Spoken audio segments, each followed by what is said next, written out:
Hello students, welcome to the channel advisors. और आज के वीडियो में हम लोग देखेंगे हिस्ट्री का question number 6। Students, I have already uploaded question number 2, 3, 4। 5 आपका चार्ट है, so I am not uploading that because it is very very easy, तो आप लोग आराम से कर लोगे। बट क्वेश्चन नंबर 6 आपका बहुत ही इंपॉर्टेंट क्वेश्चन है एंड वो ज़्यादा वेटेज के लिए भी है। वो क्वेश्चन मतलब लॉन्ग आंसर्स है ये, तो मैं चाहती हूँ कि आप लोग ये वीडियो पूरा देखिए। एंड जो मेरे पहले के वीडियोस थे वो मैं बोर्ड पे बनाई थी, राइट? तो उसमें भी मैंने आप लोगों को मेन पॉइंट्स, इंपॉर्टेंट पॉइंट्स दिया था उस क्वेश्चन का। तो same way I am actually giving you important points. मतलब हमको क्वेश्चंस का आंसर्स रटना नहीं है, सेंटेंस फ्रेमिंग नहीं रटना है, बट उस क्वेश्चन के लिए क्या क्या आंसर लिखना है, क्या क्या पॉइंट्स इंपॉर्टेंट है, वो लिखना बहुत ज़्यादा ज़रूरी है। So I hope you all have watched my previous videos. And second thing, बच्चों, thank you so much for giving me so much of like response. बहुत अच्छा था आपका मेरे लास्ट वीडियो पे। मतलब एक्चुअली लोगों ने कमेंट्स किया है, around 50 comments I got on that video. So what I got is, history का मैम आप कंटिन्यू करो, साइंस का आप या तो आप लाइव ले लो या तो आप वीडियोस डालो, दोनों भी चलेगा। तो ये मुझे रिस्पॉन्स मिला है। So definitely I will be uploading history का वीडियोस। और मैं ट्राई करूँगी कि साइंस के लिए मैं सुबह लाइव आ पाऊँ। अगर in case if I won't be able to come, then definitely I will be starting with the videos. So I let you know about that. Stay in touch with me on the WhatsApp group. मेरा मैं वो check करूँगी WhatsApp group पे भी, और सबको messages डाल दूँगी, don't worry. So without any delay let's start this video now. So question number 6 जो है आपका लॉन्ग आंसर्स है, और उसमें सबसे फर्स्ट क्वेश्चन है आपका, explain Karl Marx class theory.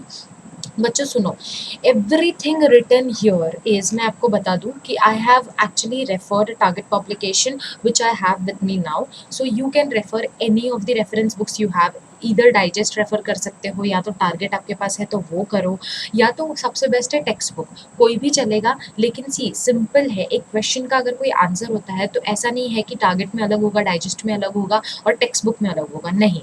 तो रेफरेंस बुक्स एक्चुअली आपके टेक्स्ट बुक पे ही बेस्ड है।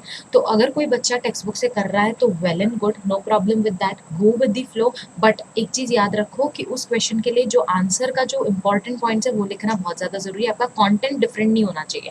मतलब अगर मैंने ये क्वेश्चन किया तो आपने ये सारे पॉइंट्स लिखने चाहिए उसमें, ठीक है? अब ये देख के बोलना मत कि ये क्या लिखा है मैम, समझ में नहीं आ रहा। मैं आपको I will explain each and every point here, don't worry. So we will start understanding कि कार्ल मार्क्स क्लास थ्योरी क्या है। और ये जब आपको क्वेश्चन आता है कि इसको एक्सप्लेन करो तो आप क्या लिखोगे। तो सबसे पहला पॉइंट आप ये लिखोगे कि ये जो क्लास थ्योरी है बच्चों, कब रिलीज किया गया था, कब प्रपोज किया गया था। So this class theory was led by Karl Marx, है ना? So it was proposed by Karl Marx in the latter half of the 19th century. Latter half मतलब 19th सेंचुरी का एंडिंग वाला चीज, स्टार्टिंग में नहीं, एकदम एंडिंग, लास्ट लास्ट में। तो ये पॉइंट बहुत ज़्यादा इंपॉर्टेंट है, ये कब प्रपोज हुआ था, ठीक है? तो आप लोग ये लिख सकते हो कि this theory led to rise of new school of thought, new school of thought in latter half of the 19th century. Now second thing, ये थ्योरी एक्चुअली है क्या? What does this theory proposed says, what exactly this theory says? तो इसमें आपको 3 points अच्छे से याद करने हैं कि इनका जो क्लास थ्योरी था वो क्या था। तो सबसे पहला चीज़ ये देखो, कार्ल मार्क्स ने ये बोला कि history is about living people, it is not about the abstract ideas, ठीक है? मतलब कोई भी एब्स्ट्रैक्ट मतलब क्या, which is actually we can't मतलब हम लोग को फील नहीं कर सकते हैं, या तो वो रियल में हम लोग देख नहीं सकते हैं, समथिंग एब्स्ट्रैक्ट, ठीक है? इट्स लाइक इनविजिबल, हम लोग ने मतलब पढ़ा है एब्स्ट्रैक्ट। तो कोई भी एब्स्ट्रैक्ट आइडियाज उठा के आ जाए तो ये हिस्ट्री नहीं होता। History is about living people, जो लोग एक्चुअली थे एक टाइम पे, एंशियंट टाइम पकड़ो या कोई भी सेंचुरी पकड़ो या कुछ साल पहले पकड़ो, तो एग्जैक्टली जो लोग थे उनके बारे में जो भी होता है, जो भी पता चलता है इन्फॉर्मेशन, वो होता है history. So history is about living people, not about the abstract ideas. ये पहला पॉइंट है। सेकेंड पॉइंट है कि एक्चुअली दिस इनका थ्योरी ये बोले कि मतलब जो भी लोग हैं उनके फंडामेंटल नीड्स को पहचानो। Your point, second point says is understand the fundamental needs of the people.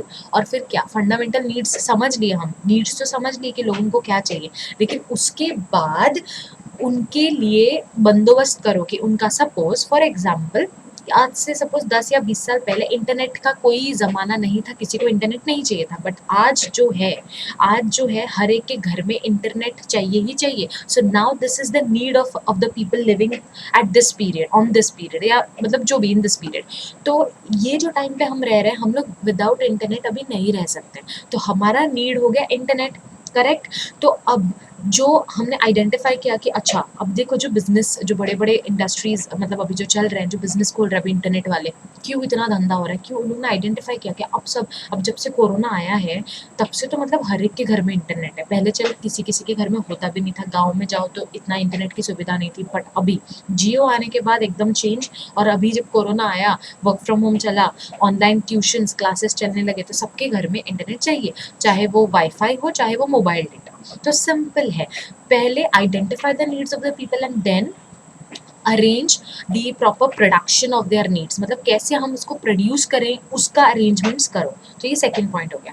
Third point क्या है, अब क्या होता है कि suppose for example I consider, अभी जैसे हमारा इंटरनेट का बहुत ज़्यादा ज़रूरत है, सपोज एक कंपनी आया मार्केट में और जस्ट कंसिडर जियो, ठीक है।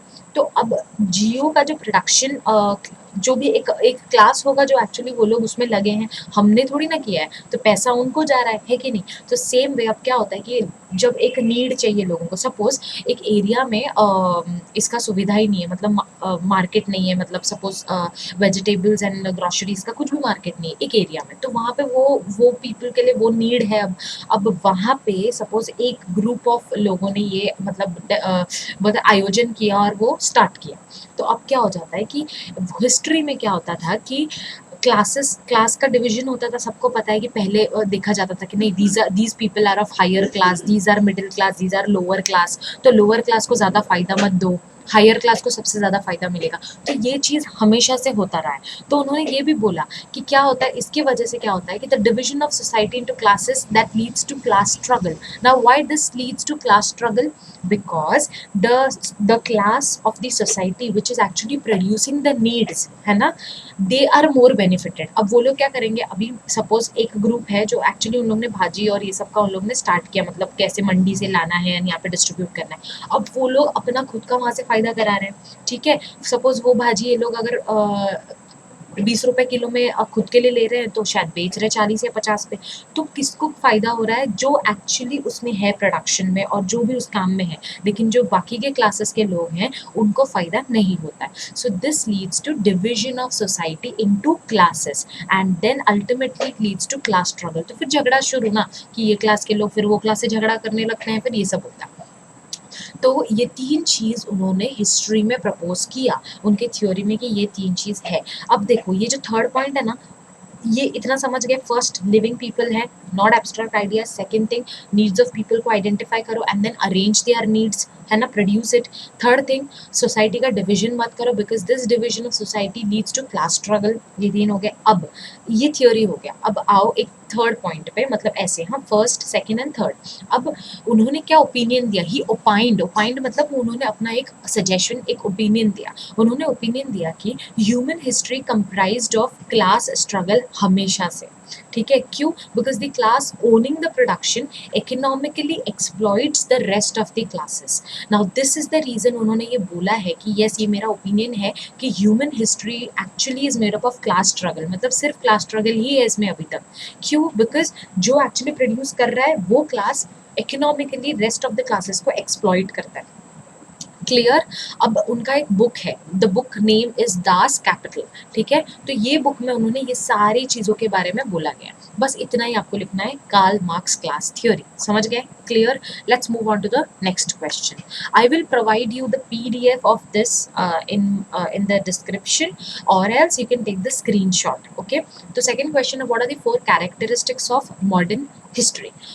4 कैरेक्टरिस्टिक्स क्या है मॉडर्न हिस्ट्री के? तो सबसे पहला आपको हिस्टोरियोग्राफी का डेफिनेशन देना पड़ेगा कि हिस्टोरियोग्राफी क्या है। सबसे पहला पॉइंट वो हो गया। तो क्या है हिस्टोरियोग्राफी? मतलब जो भी हम लोग हिस्ट्री का स्टोरी लिखते हैं, after critically examining the historical sources मतलब ऐसे ही आज मैंने मन किया, उठ गई मैं और मैं बोली चलो मैं भी आज हिस्ट्री का बुक लिखूंगी। आई कांट राइट एनीथिंग ना, I have to examine it properly, I have to examine कि एग्जैक्टली क्या हुआ था उस टाइम पे, सोर्सेज से इंफॉर्मेशन लेना पड़ेगा और मैं बाद में ही कोई एक हिस्ट्री के ऊपर कुछ बुक लिख सकती हूँ। सो सिंपली ये है historiography, writing of historical narrative means it's a story after critically examining the historical sources. समझा?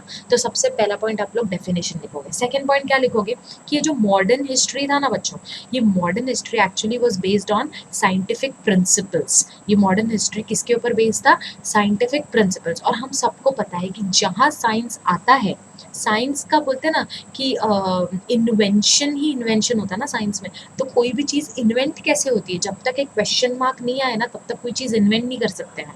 एक क्वेश्चन मार्क आता है तभी तो। अभी जैसे न्यूटन्स को एप्पल गिरा तो उनको क्वेश्चन आया कि ये कैसे गिरा, ये क्यों गिरा। So always remember wherever there is science there are number of questions.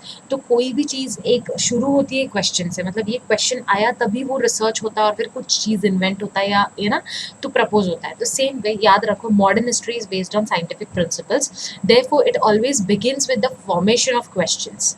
ठीक है? सेकंड पॉइंट क्या बोलोगे? Now these questions are anthropocentric.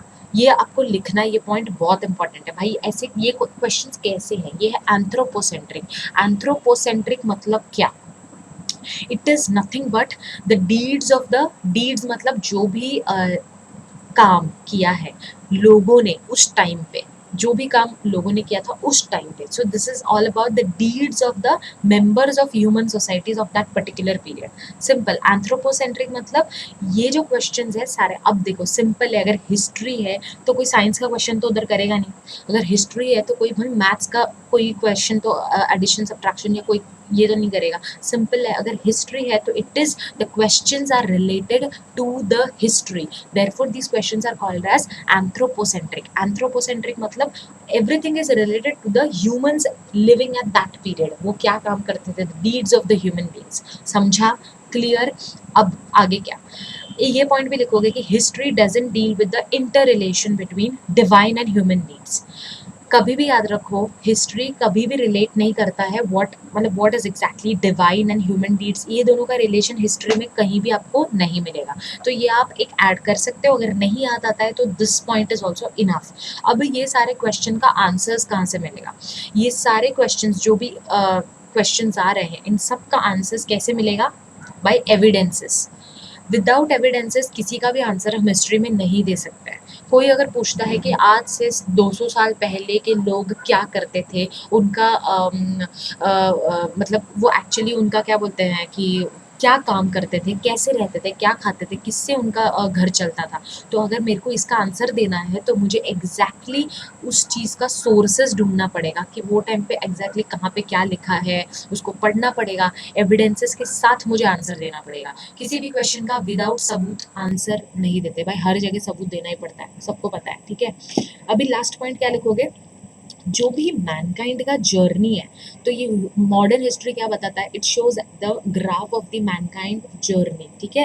History पूरा प्रेजेंट करता है, लेकिन इसमें मैनकाइंड का जर्नी कैसे पता चलेगा? क्या बताएगा इधर था पहले, उधर था, उधर था? नहीं भाई, मैनकाइंड जर्नी मतलब 200 साल पहले जो लोग थे उन्होंने क्या वो क्या करते थे, what were the deeds of that human beings. फिर उसके बाद वो लोग और 100 साल बाद या चलो 50 साल बाद या 10 साल बाद फिर क्या हुआ, फिर क्या हुआ। तो एग्जैक्टली ग्राफ पूरा हिस्ट्री बता देता है ऑफ द ह्यूमन डीड्स। समझ में आया? क्लियर? तो आपको 4 कैरेक्टरिस्टिक्स मॉडर्न हिस्ट्री का लिखना है, यही सब लिखना है। पहला तो भाई बेस्ड ऑन साइंटिफिक प्रिंसिपल्स, इसीलिए शुरुआत ही होता है क्वेश्चन से। अब ये क्वेश्चंस कैसे हैं? एंथ्रोपोसेंट्रिक है। एंथ्रोपोसेंट्रिक मतलब related to the human deeds, ठीक है, जो भी पास्ट में थे। Third thing, answer to these questions will be given by proper evidences. Last point, जो अपना हिस्ट्री है, it presents the graph of the mankind journey. Clear? This is clear? Let's move to the next question. What is feminist historiography? इसका छोटा वाला answer हमने question number 2 या 3 में किया था मे बी, है ना? तो अगर किसी को याद नहीं है तो मैंने इसका क्वेश्चन भी पूछा था उस वीडियो में, एंड एक स्टूडेंट ने उसका आंसर दिया था, I don't remember, maybe Chetna I guess, in the comment section उसी ने आंसर दिया था, बाकी किसी ने दिया नहीं है। So actually that is Simone de Beauvoir. तो मैंने उसका क्वेश्चन पूछा था बट इसका आंसर मेरे को किसी ने दिया नहीं था। एक दो लोगों ने दिया है, अभी रिसेंट में उसका नाम है तो मुझे याद है। तो फेमिनिस्ट हिस्टोरियोग्राफी जो चिपकाओगे वहाँ पे आंसर ना, बस उसी को यहीं पे डालना है सेम, इसके लिए कुछ अलग से पढ़ना नहीं है। बट हाँ, इसमें थोड़ा सा आपको एग्जैजरेट मैं नहीं बोलूँगी, बट थोड़ा उसको थोड़ा पॉइंट्स को एलैबोरेट करके उसको थोड़ा सा मार्क्स के हिसाब से आपको आंसर लिखना पड़ेगा, ठीक है। तो वो छोटा मतलब कम मार्क्स के लिए था तो उधर थोड़ा चल गया। यहाँ पे आप क्या लिखोगे, व्हाट इज फेमिनिस्ट हिस्टोरियोग्राफी, सबसे पहला आप इसका डेफिनेशन लिखोगे। तो डेफिनेशन यहाँ भी है और वहाँ भी है। तो डेफिनेशन सबको पता है भाई, restructuring of the history from the woman perspective is called feminist historiography. Women के पर्सपेक्टिव से जब हिस्ट्री को रीस्ट्रक्चर किया गया, मॉडिफाई किया गया, तो उसको हम बोलेंगे फेमिनिस्ट हिस्टोरियोग्राफी। सेकंड पॉइंट क्या लिखोगे, किसने एस्टैब्लिश किया, ये सबको पता है, ये French scholar Simone de Beauvoir, कुछ भी बोलो यार, स्पेलिंग याद रखो, pronunciation doesn't matter while writing. So आप लोग जैसे आपको जमता है वैसे बोलो, ठीक है। तो इट इज़ एस्टैब्लिश्ड, एफएच मतलब यहाँ पे फेमिनिस्ट हिस्टोरियोग्राफी, इतना लंबा नाम लिखने को पकड़ा था। थर्ड पॉइंट क्या लिखोगे, क्या बताया इन्होंने, फेमिनिस्ट हिस्टोरियोग्राफी है क्या, कुछ नहीं भाई, अभी वुमेन को इंक्लूड करो हिस्ट्री में, simple, inclusion of the women in history. And थोड़ा सा जो मेल डोमिनेटेड जो पूरा हिस्ट्री है, जो भी मेल डोमिनेटेड जो थिंकिंग है उनका, वो थोड़ा सा चेंज करो, दैट्स इट, इतना ही है। Inclusion of women in history and rethinking of male dominated perspective of history, history को थोड़ा मेल डोमिनेटेड थिंकिंग से सोचा जाता था, तो उसको थोड़ा चेंज करो। और एक चीज़ क्या है, ये वाला पॉइंट शायद उधर नहीं है, यहाँ है, किस पे फोकस किया गया है, वुमेन्स का जो वुमेन की लाइफ का जो भी एस्पेक्ट्स है, जैसे कि उनका एम्प्लॉयमेंट सोचो कि कैसे वो एम्प्लॉय करें, फिर उनको ट्रेड यूनियन में कैसे इंक्लूड किया जाए, फिर वो ऐसे कौन से इंस्टीट्यूशंस है those who are working for the women, ऐसे इंस्टीट्यूशंस को देखो, उनका फैमिली लाइफ कैसा है, तो ये सारी चीज़ को कंसिडर करो वुमेन का, कहीं पे भी एम्प्लॉयमेंट में कंसिडर करो, ट्रेड यूनियन में कंसिडर करो। तो ये सारा चीज़ actually these were the aspects on which this feminist historiography focused, मतलब इस ये सब छोटी छोटी चीज़ों पे फोकस किया, ऐसे बहुत हैं, so you can just right etcetera. अब क्या हुआ, अब post 1990 women were portrayed as an independent social class in the historical writings। अब ये जो चलते गया, अब 1990 के बाद ही हिस्ट्री में कंसिडर किया गया कि वुमेन आर इंडिपेंडेंट। क्लियर, तो ये इजी आंसर है ना, ठीक है, क्योंकि it is very related to your previous question. Now last question, अभी यहाँ पे जो आपका है कि explain Leopold von Ranke's perspective of history. अब ये एक स्कॉलर थे, तो अभी इनका पर्सपेक्टिव क्या है हिस्ट्री का, ये आपको बताना है। आपने कार्ल मार्क्स का क्लास थियोरी देख लिया, आपने फेमिनिस्ट हिस्टोरियोग्राफी देख लिया, 4 कैरेक्टरिस्टिक्स देख लिया, अब ये लास्ट क्वेश्चन है, ठीक है। अब सबसे पहले आप ये लिखोगे कि ये है कौन, ये जनाब थे कौन, कहाँ से थे और उन्होंने किया क्या था। तो he was from Berlin university. Now he influenced the historiography of 19th century. जो 19th सेंचुरी में जो हिस्टोरियोग्राफी था ना, उन्होंने उस पर थोड़ा सा टॉर्च मारा और थोड़ा इन्फ्लुएंस किया। अब क्या क्या दिखता है, क्या मेंशन किया उन्होंने, he mention the critical method of historical research, मतलब एक मेथड उन्होंने मेंशन किया। हिस्टोरिकल रिसर्च मतलब कोई भी चीज़, जैसे मुझे क्वेश्चन आया रे वो टाइम पे क्या हुआ था, या ऐसा क्या हुआ था, तो उस चीज़ के बारे में मुझे रिसर्च करना पड़ेगा। तो वो रिसर्च करने का एक प्रॉपर मेथड होना चाहिए, क्रिटिकल मेथड मतलब बहुत अच्छे तरीके से होना चाहिए। तो वो क्या है देखो, he focused on importance of information gathered from original documents। See simple, कभी भी देखो हर जगह पे आप कोई वेरिफिकेशन के लिए जाओ, आप कहीं पे भी जाओ, पासपोर्ट ऑफिस चले जाओ या बैंक चले जाओ, आपको कोई अकाउंट खोलना है, कुछ भी अगर आपको काम करना है लीगली, तो आपको वहाँ पे ओरिजिनल डॉक्यूमेंट्स दिखाने ही पड़ते हैं। आप जेरोक्स कॉपी लेके जाओगे तो भी नहीं चलेगा, पीडीएफ दिखा दोगे तो भी नहीं चलेगा। वाई, बिकॉज ओरिजिनल डॉक्यूमेंट्स का अलग ही लेवल का इम्पोर्टेंस होता है। तो इन्होंने बोला कि आप अगर कोई हिस्टोरिकल रिसर्च कर रहे हो तो ज़्यादा इम्पोर्टेंस किसको दो, जिसका एक्चुअली कोई ओरिजिनल डॉक्यूमेंट से नाता है कोई इन्फॉर्मेशन का। मतलब आज मैं आऊँ और बोल दूँ अरे ऐसे ऐसे हुआ था, कोई बिलीव करेगा क्या, नहीं करेगा। आपके पास कोई प्रूफ है, मैं बोलूँगी हाँ मेरे पास ये ओरिजिनल डॉक्यूमेंट है, देखो इसमें लिखा है और यही चीज़ मैं बोल रही हूँ। तो इसीलिए समझा? अब जैसे बहुत सारे मतलब पॉलिटिक्स में भी होता है कि कोई-कोई चीज़ अपना-अपना पॉइंट डालते हैं, तो कोई हवा में बात नहीं करता, सबके पास एक कुछ ओरिजिनल डॉक्यूमेंट या सोर्सेस होता है जिससे वो लोग बोलते हैं, ठीक है? तो ये फर्स्ट पॉइंट है कि अपने को फोकस किस पे करना है, ओरिजिनल डॉक्यूमेंट से जो इन्फॉर्मेशन गैदर हुआ है उस पे। Second thing, documents associated with historical events must be examined with great care. मैंने जैसे कहा कि किसी भी चीज़ को आपको डॉक्यूमेंट मिला लेकिन उसको अच्छे से एग्जामिन करना भी आपका रिस्पॉन्सिबिलिटी है, अच्छे से एग्जामिन करो, ऐसे नहीं कि ऐसी हवा में पढ़ ली और कुछ भी रिलीज कर दिया, नहीं चलेगा, ठीक है ना। Third thing, he believe that historical truth can be reached through this method only and criticised imaginative narration of history. See, अभी उन्होंने क्या बताया कि उन्होंने ये बोला कि जो भी हिस्ट्री बन रहा है, जो भी हिस्ट्री आ रहा है, उसका सच्चाई सिर्फ यही मेथड में, अगर एक चीज़ ओरिजिनल डॉक्यूमेंट से आना चाहिए, सेकंड थिंग एकदम प्रॉपरली टेस्ट होना चाहिए, एग्जामिन करके आना चाहिए। अगर ये दो स्टेप्स किसी ने फॉलो किया है तो ही ये ट्रुथ है, वरना ये फॉल्स है। और उन्होंने क्रिटिसाइज मतलब उन्होंने निंदा किया कि यार जो इमेजिनेटिव नरेशन होता है ना हिस्ट्री का, ऐसे था, ये ज़माने में वैसे था, तो ये क्या है, मन घड़त कहानी बोलते हैं ना, इमेजिनेशन है ये सारा, ठीक है। तो ये गलत है, ये नहीं होना चाहिए, ठीक है। अब उनका एक दो बुक्स हैं, the theory and practice of history, the secret of world history, ये दोनों बुक में उन्होंने ये सारे आर्टिकल्स लिखे हैं। तो इस क्वेश्चन के लिए आपको बच्चों इतना ही लिखना है, that's it.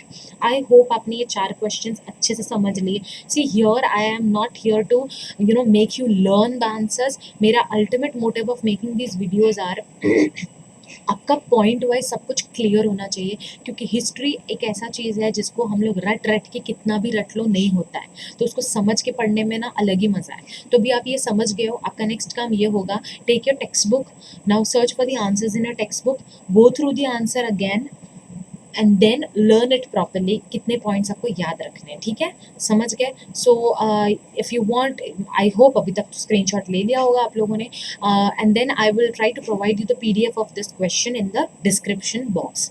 And second thing है, जो भी न्यू व्यूवर्स हैं मेरे, जो फर्स्ट टाइम मेरे को देख रहे हैं बच्चों, मेरे बहुत सारे साइंस के वीडियोज़ अपलोडेड हैं, go check it out in the playlist section, video section में चेक करो, बहुत सारे वीडियोज़ हैं, स्टडी टिप्स आप लोगों के लिए है, वो भी चेक करो। सो सब्सक्राइब करना ना भूले सबसे पहले, और ये वीडियो अगर अच्छा लगा हो तो डू गिव अ लाइक बच्चों, और कमेंट सेक्शन में ज़रूर आपके सजेशंस देना, क्या आपको ये अप्रोच अच्छा लग रहा है, मतलब ऐसे पीपीटी बना के स्क्रीन रिकॉर्ड करके, एंड मतलब इफ़ यू आर, मतलब मुझे लग रहा है कि ये इफेक्टिव है। So I hope this is very clear. If you have any doubts do comment in the comment section, और मेरा व्हाट्सएप ग्रुप है फॉर द लाइव सेशंस, वो आप ज्वाइन कर सकते हो, टेलीग्राम ग्रुप्स है फॉर 9th and 10th, वो भी आप ज्वाइन कर सकते हो। And will meet soon in the next video, till then take care everyone, bye, और स्टडी करते रहो, मज़े करो, बाय एवरीवन।